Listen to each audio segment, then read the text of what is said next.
दोस्तों, आज मैंने अपना पोर्टफोलियो खोला। चारों तरफ लाल ही लाल। निफ्टी नीचे, मिड कैप और ज्यादा नीचे, स्मॉल कैप उससे भी ज्यादा, और पेनी स्टॉक्स जैसे जमीन में धंस गए हों। और दिमाग में सिर्फ एक सवाल, मेरा पोर्टफोलियो क्यों गिर रहा है? अगर आप भी ऐसा महसूस कर रहे हो तो यकीन मानिए, ये सिर्फ आपकी कहानी नहीं है, ये बाजार की कहानी है।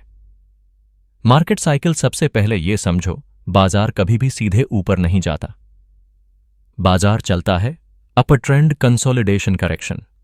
फिर अपर ट्रेंड अक्सर हम एंट्री लेते हैं जब बाजार पहले ही ऊपर होता है, और जब करेक्शन आता है तो पोर्टफोलियो नेचुरली नीचे दिखने लगता है। यहां गलती कम, टाइमिंग का रोल ज्यादा होता है। निफ्टी का उदाहरण, इंडेक्स क्यों गिरता है? जब निफ्टी ऊंचे स्तरों पर होता है तो लार्ज कैप स्टॉक्स पहले से ही पूरी तरह वैल्यूड होते हैं। जैसे ही ग्लोबल मार्केट कमजोर होता है, इंटरेस्ट रेट का डर आता है, FIIs बिकवाली करते हैं रिलायंस, HDFC बैंक जैसे हैवीवेट स्टॉक्स थोड़ा सा भी गिरते हैं और पूरा निफ्टी लाल हो जाता है। निफ्टी सिर्फ खबरों से नहीं, सेंटिमेंट से गिरता है। मिड कैप का उदाहरण, तेज दौड़, तेज गिरावट। मिड कैप स्टॉक्स अक्सर जबरदस्त रिटर्न दे चुके होते हैं, लेकिन बाजार का नियम साफ है, जो तेज भागता है वो तेज गिरता भी है। थोड़ी सी भी कमजोरी आते ही इंस्टीट्यूशंस सबसे पहले मिड कैप्स में प्रॉफिट बुकिंग करते हैं। इसलिए कई बार निफ्टी 1% नीचे और मिड कैप 3 से 4% नीचे, ये क्रैश नहीं, नॉर्मल रोटेशन है। स्मॉल कैप का उदाहरण, डर और घबराहट। स्मॉल कैप स्टॉक्स ज्यादातर रिटेल इन्वेस्टर्स के पास होते हैं।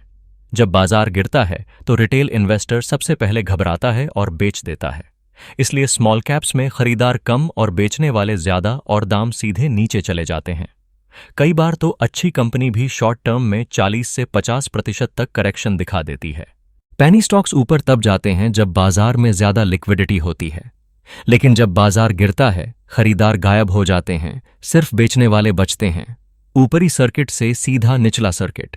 पेनी स्टॉक्स करेक्शन में नहीं, क्रैश मोड में होते हैं।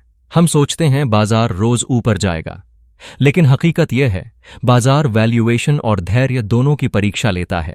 ज्यादा उम्मीद, अधिक ज्यादा जोखिम, मतलब पोर्टफोलियो ज्यादा लाल। हम कहते हैं मैं लॉन्ग टर्म निवेशक हूं, लेकिन रोज प्रॉफिट और लॉस देखकर घबरा जाते हैं। अगर आप सच में लॉन्ग टर्म हैं तो शॉर्ट टर्म का लाल रंग नाकामी नहीं, प्रक्रिया का हिस्सा है। आज मेरा पोर्टफोलियो नीचे है, लेकिन मेरी समझ मजबूत हो रही है। बाजार गिरता है ताकि कमजोर हाथ बाहर निकलें और मजबूत सोच वाले अंदर आ सकें। अगर वीडियो अच्छा लगा हो तो लाइक करें और चैनल को सब्सक्राइब करें।